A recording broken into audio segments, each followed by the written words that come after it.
Hello everybody, welcome to the Boxing Locker. I am Matt Goddard, former professional boxer, now boxing coach, and as promised today, I'm going to talk to you about what I think is next for Chris Eubank Jr. Okay, so obviously he's coming off the back of a loss at the weekend, a bad loss, TKO round 4 against Liam Beefy Smith. How does that reflect on his career? Okay, so let's be realistic here. Eubank hasn't had an enormously successful career. He's boxed some really good names.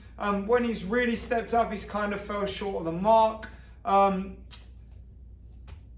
Credit where credit's due. He's kept trying. He's kept looking for the big fights.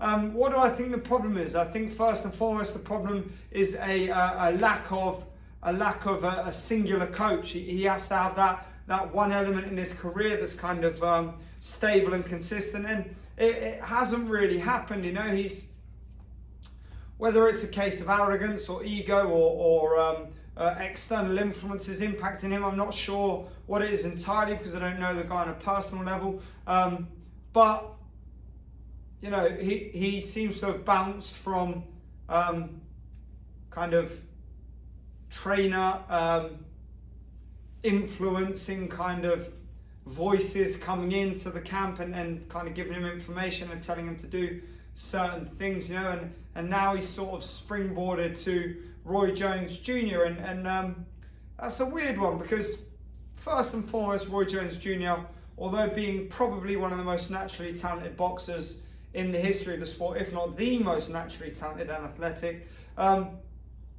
has no background as a coach. You know, he's had no success as a coach. And you're going there to a guy whose boxing abilities aren't transferable. It's not information he can give you. You know, his skill set was enigmatic. It was completely augmented by the fact that he was so athletic, that he was so dynamic, they did have these lightning quick reflexes. And yes, that can be improved and compounded by training. But you know, for somebody like that, that's a once in a 3 or 4 generations kind of fighter. And you can't teach that kind of skill set and especially built on reasonably good fundamentals. And I would say that Eubank Jr. doesn't have enormously great foundational skills, enormous fundamentals. So what's next from after this Liam Smith loss? I think he needs to kind of go back to the drawing board. I know it's late in his career, but by go back to the drawing board, I mean head back to where he started. Working with his original trainer, and actually take the guy's advice on board. You know, he's a successful trainer. He trained his father.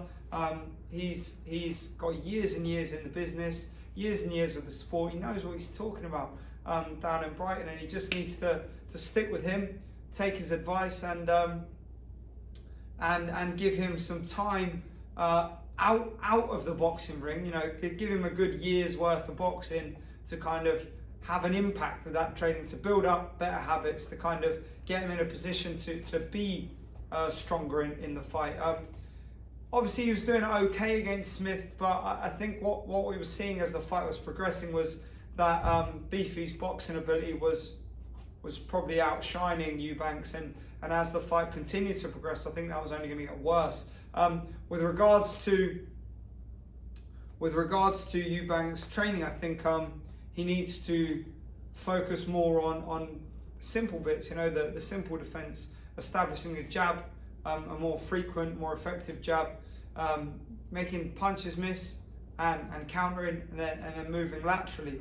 I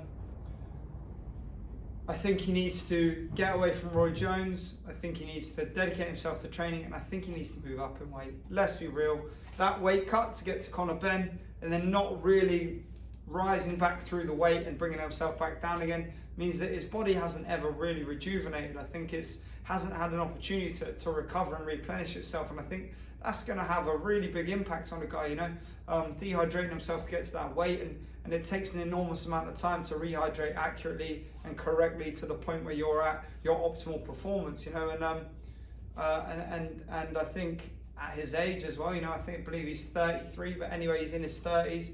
It's not quite as easy as it was when you were 23, 24. Your body isn't as elasticated, isn't as bounce back able. It isn't as fast to recover, and you need to sort of take those things into account. He keeps himself in great shape, obviously, but I think that kind of boxing at the lower weight like that just diminishes his engine. I think it impacts him.